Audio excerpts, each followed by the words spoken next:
Station is 94.1 KRNA. We are online at krna.com. James Larson here. We got the video crew. We got Mike Ferris running the board. And a very big celebrity joining us. One of the biggest celebrities we've had in this studio. His name, ladies and gentlemen, is Dustin Diamond. How about a round of applause? Screech from Saved by the Bell. And I'm sorry, we're all out of town. The ladies, yeah, right. The ladies of Iowa, calm down. Cool your jets. I'll be around all day. Cool your jets. You may remember him from his work on Saved by the Bell. And first question, I got to ask this. I fell in love with Tori Spelling. I fell head over heels. I thought she was the most beautiful cast member to ever be on the show. I thought she was better looking than Kelly, Lisa, all of them. Tell us about Tori Spelling. Tori Spelling. Now you're talking her first appearance. You fell in love with her. Well, not her first appearance. Actually, kind of matured a little bit. Okay, I was going to say, because you know she was underage. Which I know, right? Yeah. We kind of all were. Yeah. All right, yeah. That's all our time. Yeah, right. Yeah, exactly. Tori Spelling was awesome. I mean, especially coming from her dad. You know, Aaron Spelling would stop by the set, and he was such a powerful force. Right, you know, I mean, you know, oh, that guy's a billionaire. Right. That guy Exactly. has a dynasty, literally. You know, and has like, has like so many hit shows. And then he actually talked to Peter Engel, who was our executive producer, and said, you know, you got a good thing going here. The like lightning strike and you know, chemistry's working with everybody. I want to do something like this. I wish I could just do it like on a primetime kind of thing. And suddenly 90210 came out. Wow, just like that. Modeled after our show, and I got to watch the idea spawn. Wow. That was pretty cool. And Tori was there. Okay. That's how I include her in that story, Good. Go ahead, Mike. I was just going to say, you were part of all of our experience growing up, and you grew up in that experience. What was that like? Well, you know what's weird is that everybody else in the industry at that time, especially like head of the class and things like that, they're all older, child labor laws. Right, yeah. They're all older playing younger, so they're 18 playing a 14-year-old. Right. I was 11 playing a 14-year-old. Teenager, yeah. Yeah, right, so I was doing it the other way. So it was kind of weird. It's like, but I appreciate it now, because I'm only 41. And so, you're still here, man. Yeah, and I'm still, and I'm working out all right. Yeah. Did you guys feel the success as it was going? Did you all of a sudden wake up one day and go, wow, this show is really big, we're doing really well, where's my agent, I should be making more money? We were humbled by one simple thing. We were the first ever live action sitcom on Saturday morning for kids, and our competition was Bugs Bunny and the Smurfs. Right. So, and that's hard to beat. Right. And so when we beat that, like, that's also rating what made wise, it so special, though, too. Right. Know? I mean, when we beat that rating wise, that was tremendous. But then people were, you know, naysaying us. Oh, this isn't Emmy quality material. This is just Saturday morning. It's not prime time. But somebody loved it.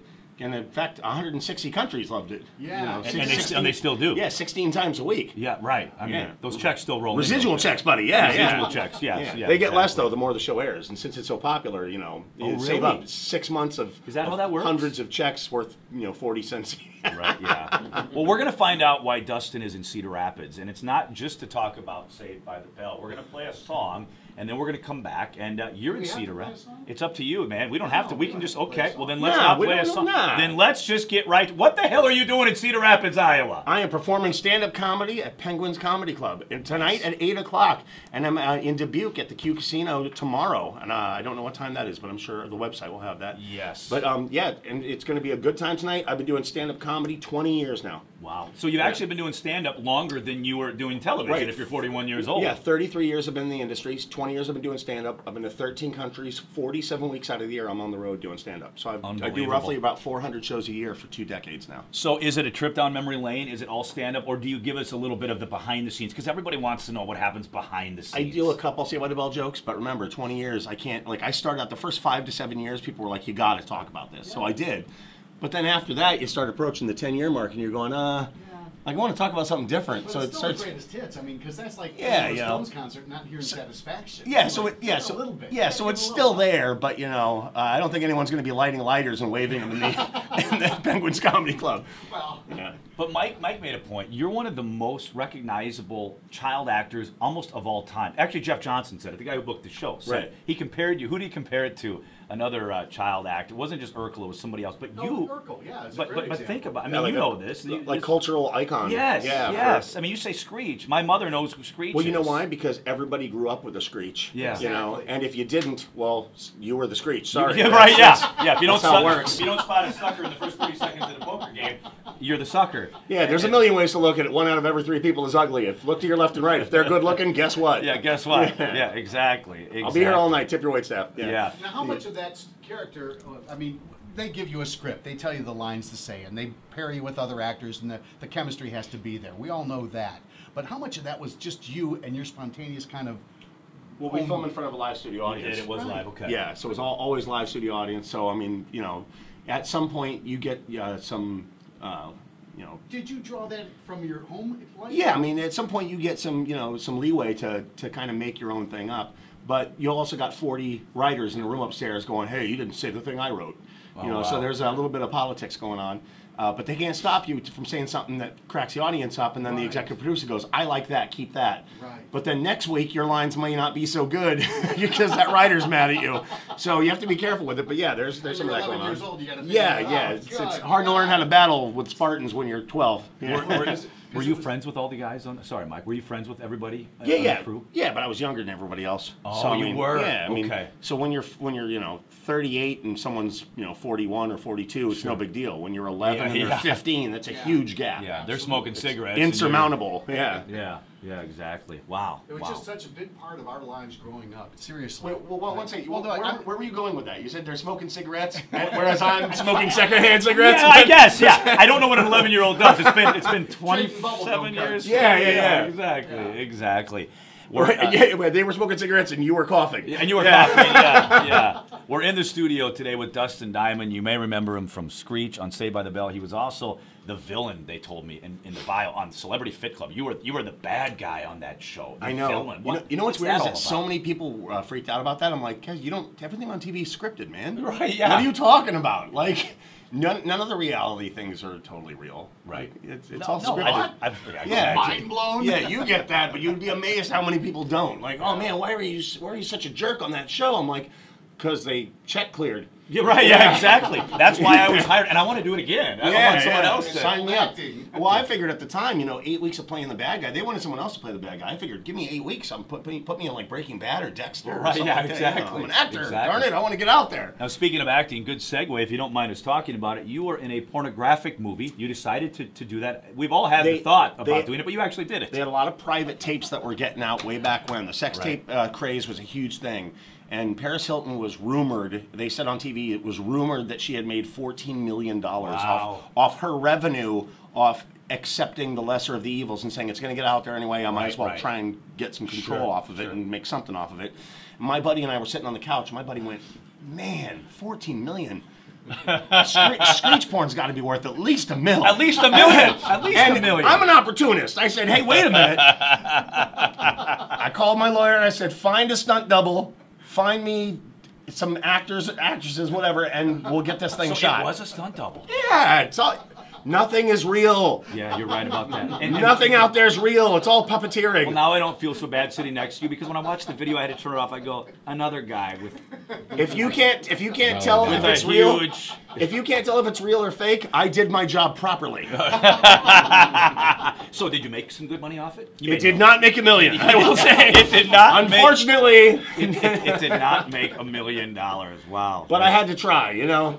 What it's like with the old Steve Martin thing. We're really working his way towards $2 million a ticket for a show. One show, goodbye. That's really what I'm aiming for. So tell everybody, you live in Wisconsin. How in the heck did a guy from California, you grew up in California, you worked in California, now you live here in the heart of the heartland. How did that ever happen? Delta. Yeah, there you go. Not nonstop though. No, you had to stop in either Chicago, Atlanta, or Detroit or Atlanta. Yeah. We all know how you don't fly Delta a lot, do you? No, I actually do, but it's been a while. Yeah. Yeah. No, I fly 16 times a week sometimes. Oh, yeah. No, Delta's my airline, and I usually go through Minneapolis. When I go to California, believe it or not, they've actually routed me through Atlanta before, and I'm like, please do not, because I work on a TV show, syndicated poker TV show. It's really boring stuff, but they sometimes fly me, so it's either Detroit, Atlanta, Minneapolis. I love Delta. Delta just does it right. We need an endorsement with Delta. We'll work on that after the show. But Sky Miles, buddy. Sky Miles, absolutely, absolutely. But Southwest if you want to go to New York, because family in New York, so you want a direct flight. Yeah. But I mean, let's put it this way. Okay, I played with a band when I was younger. I wanted to be able to say I was musically inclined. I wanted to explore some of that when I was say at least I did it in my 20s. So I went out and we did a thing called Taste of Minnesota Festival Ground. We brought our instruments, got all our stuff, all our people from California, did backline except for our instruments and our drum kit and all that stuff. And then we did the 5.5 hour drive to Milwaukee, where a buddy of mine who did the Milwaukee Metal Fest rented a studio out. It was actually a studio where Garbage recorded their stuff. Oh, very cool. And That was Smart Studio in Madison. Yeah, so Yeah, you know it. On East Wash, So we recorded for 4 months, and I just fell in love with it. And I said, you know what, I'm going to sell my house in California and move out here. And everyone was drinking and hanging out, and everyone's like, yeah. And then May 15th, I think, 2002, I was officially moved out. And it's not so bad living in here in the Midwest. It's not that bad. I'll tell you, I'm done with the snow. Yeah, well, right, yeah. I mean, I'm done with that. That was nice for 16 years. Now I'm done with it. Yeah, my parents just moved to Arizona. They just retired. Literally, just packed up their stuff, sold the house a couple days ago, and they're listening online, powered by the Plumbers and Pipe Fitters, Local 125, on their way to just paradise down there. It's gonna be hot. I like that you picked Arizona because it's so hot in here right now. I know. I was thinking, man, this is like Florida. Man, Yeah. but Arizona, dry heat. Dry heat. Right. So you're thinking of this. This is good. Right, yeah, exactly. So when you are in an airport, do you always get recognized every time you're in an airport? Only by people who own TVs. Right, Yes. yeah. Or have eyesight. No. Yeah, it happens all the Or time. who aren't, under 18. Yeah. Does it get annoying? No. It's slowed down quite a bit over the years as far as from in the heyday when it was, our demographic age was much bigger than, tweens to 45 or whatever, tweens to 30s or whatever. And it turned out to be like grandparents loved us. So it was like, 8-year-olds to 80-year-olds loved us. And it was so huge. Now it's more of a, our age guys. Yeah, it's always people come up, hey, it's slowed down in the chaos. What's the typical thing they'll say to you as far as and something complimentary? Obviously, most people are You ever probably hook up with Kelly? That's the number one thing. We didn't people ask that. I went straight to Tori. Right, but that's straight the, to Tori. That's the number one thing people ask. Oh, or who girls ask? Who is a bigger jerk, Mark, Paul, or Mario? And I'm like, these are weird questions to ask. What's the biggest compliment someone's ever paid you? The biggest compliment someone's ever paid me. Hey, you're still alive. Oh. I think I was pretty happy with that one. And then what's the most annoying thing? Is it Screech? Hey, you're still alive. Okay, great. That was good. That was good. He's going to be live at Penguins tonight, guys. It's Dustin Diamond. We're going to take a quick break. If you can hang around for just maybe a couple more minutes, I got just a few more questions. We're going to open up the phones, not live. We're going to take some calls at 365-1111. If you have a question for the D-Man, Dustin Diamond, just give us a call right now, 365-1111. And Jason, I think it's okay. We're going to give away a pair of tickets. We're going to do that at the end of the show because I don't want to confuse the callers with the tickets and all that. And that's a question for the D-Man, not the D.